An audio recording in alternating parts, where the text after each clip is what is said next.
Welcome to this video on how do I create PowerShell scripts for Microsoft Dynamics NAV 2013 R2. I'm Waldo and I'm a Dynamics NAV MVP and I'm creating this video in collaboration with Platan. At the end of this video, we will have built a commandlet ourselves. And this commandlet will execute a certain code unit in all the companies of all the tenants of all the service instances you want.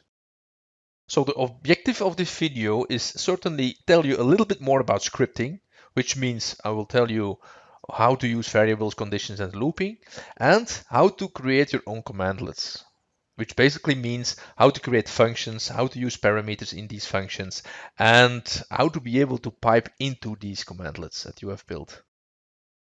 And we're going to do that in 4 easy steps. First of all, I will tell you something more about variables and looping. Next, we will go into the conditions and how to display messages. Next, we will create a function with parameters and tell you how that goes. And we conclude with building our own commandlet, which will execute the code unit where you want. Let me tell you a little bit more first about how to use variables and how to do looping in scripts. Now to do this, I will use the same examples that I created in the video how do I backup and restore in a multi-tenant environment. I created 2 scripts there, one to backup and one to restore. And I will take the example of the backup to walk you through the use of variables and looping. Now as you can see, all the text in orange is actually the assignment and the use of variables. Now on top of this script, we are assigning a certain string, which is actually our server instance. And we are assigning that to a variable. A variable always starts with a $sign. The nice thing is I can use that in this session of PowerShell and it will remember the variables in the session. So I'm assigning that and I can just use that now. The variable is in my Intel instance, as you can see, and I can just check what is in there, and indeed the Dynamics NAV 7.1 is in there. Now this is a very simple kind of assignment. I can also put the output of an entire commandlet in there, which actually means that I'm putting an object into a variable. That is exactly what I'm doing when I'm preparing my backup of my application database. So on this place, what I'm doing here is I'm executing the commandlet get nav application. I'm using my variable that I just assigned, and I'm putting the output into a new variable, being the nav application. So let me do that. Now I can use that nav application, and let me check what is in there. And there is more than just text in there. There is actually an object in there, an object with 2 properties, the database server and the database name. And this being an object, I can access these 2 properties separately. So let me do that. So this NAV application dot, and here I've got all the things I can do with my object. And I've got my database name and database server here as well. So if I, for instance, want to use my database name, let me print that. It's going to print only that. Now this was one object with properties, but I know that, for instance, the output of the getNav tenant for this service instance is going to give me a lot of tenants. Like here they are. Now let's put that into a variable and see what we can do with that. Now for the nav tenants, I don't have real properties. This is a collection of objects, and as a collection contains a lot of objects, I just can count the objects. I know that there are 12 tenants in my collection of objects. For my script, I will have to loop my tenants. And for this, we have the for each loop. So what we can say is for each tenant in my collection nav tenants, do something. And in this case, doing something is just showing the ID of the tenant. So if I execute this, you'll see that it's going to loop the tenants collection one by one, and it's going to print the ID one by one. This basically covers what we need to know on variables and looping to do some basic scripting on NAV.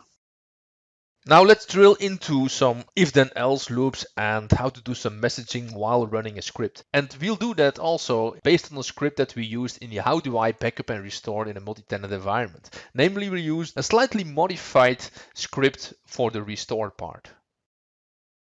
Now this is the script, and as you can see, it's slightly modified. We've got the automatic mounting of the application and also mounting of the tenants incorporated in this script as well. Now, sometimes it makes sense to display to the user where you are in the script or what the script is doing at that moment. And you can do that just by displaying messages on the console or in the verbose message stream. And we've got two commandlets for that, which is the write to host. This is going to display a message to the console window, like hello world. Is going to just display hello world. It's actually just quite the same as just do this. And there is also the write verbose.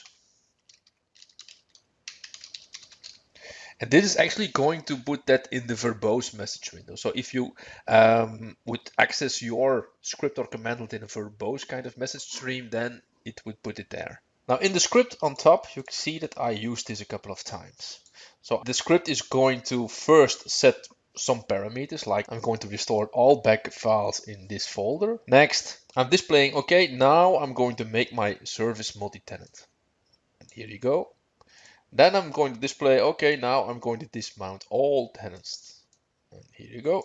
And then we go further and we're coming into a loop, like, okay, I'm looping now all the backup files in my folder. And for each file, I need to restore. I'm setting all my parameters and here I'm going to restore it. And before I'm starting to restore, again, I'm going to message to the user, like I'm going to restore this backup file with this name to this database. And after that, I'm going to mount it. And if it is an app database, I'm going to again write to the user the messages that I would like to write. So in this way, you can tell the user where the script is at that moment. In this script, you'll find also some conditions. When I'm actually restoring all the databases, I've got two types of databases. Either I'm restoring an application database or a tenant database. Like you see here, I've got one app database and 4 tenant databases. And I have to do different things for these databases. In these conditions, I evaluate the name, and if it starts with app, I know it's an app database, and I'm going to remove app from the name. And if it's a tenant, I know it's a tenant database, and I'm going to remove the tenant from the name. Now further on, I need the same condition to be able to know whether I have to mount a NAV application and use that commandlet, or I have to mount a NAV tenant and use the corresponding commandlet. Now let us execute the script and see what happens. You can immediately see the messages that I created in the script to show me where the script is at that moment. So I know it's now making my service multi-tenant. Now it's dismounting all the existing tenants and so on and so on. So far for the introduction in using conditions and messaging.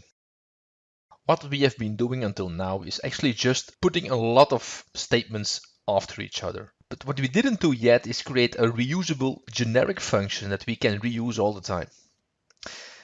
So what I'll do first now is just tell you how to create a function before we'll create our own commandlet. When creating your own reusable generic function, the first thing you do is give it a name. So let's declare a function called Waldo test function, and I'm going to put some business logic in it.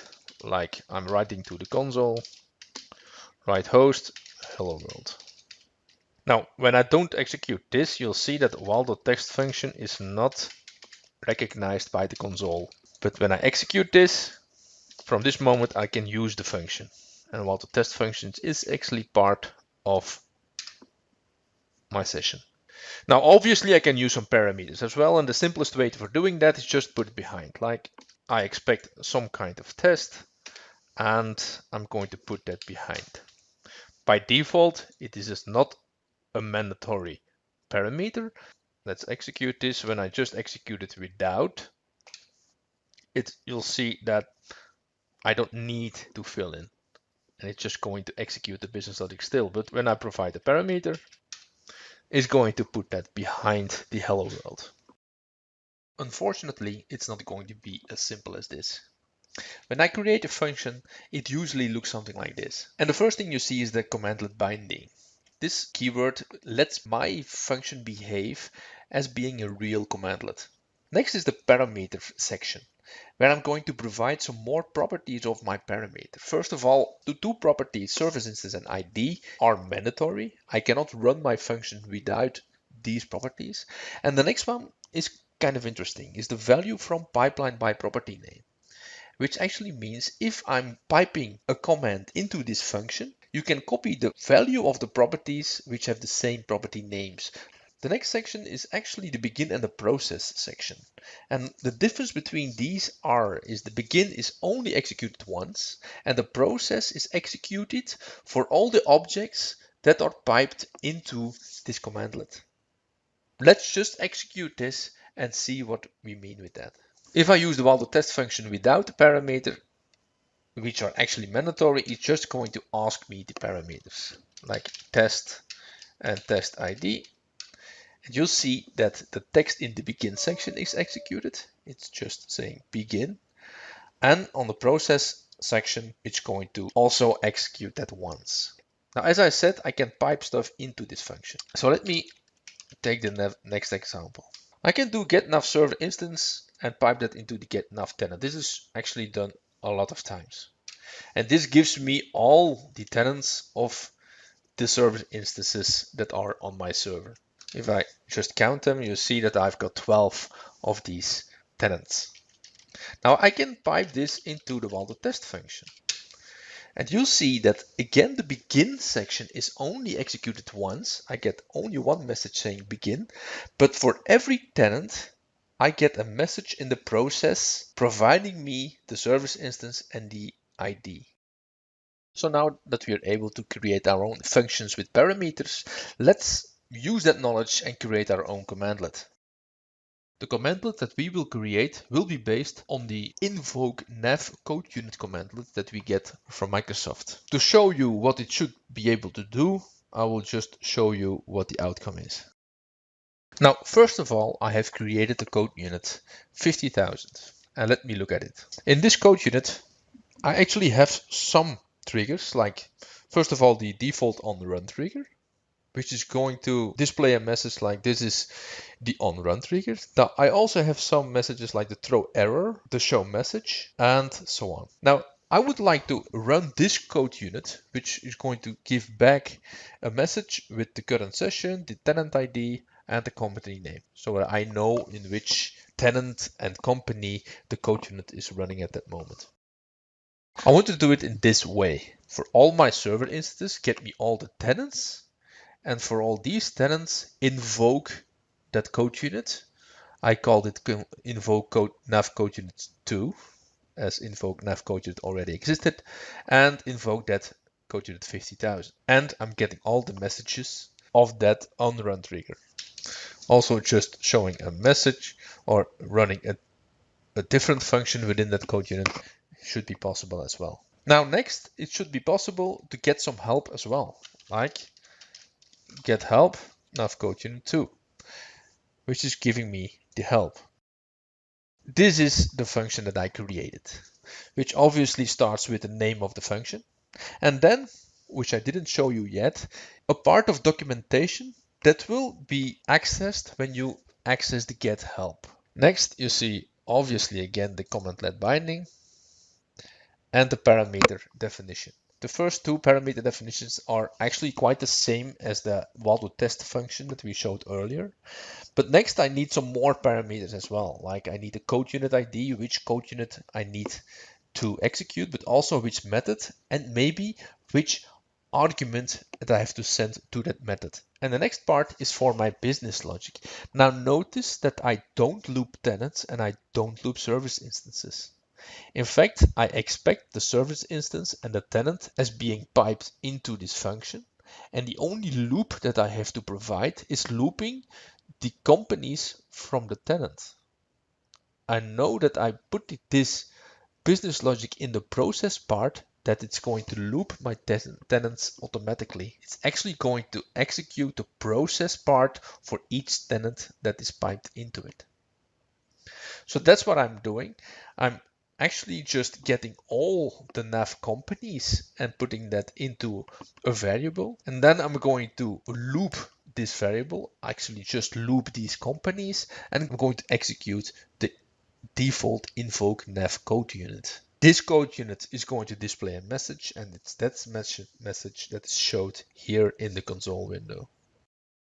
Now this concludes my 4 steps.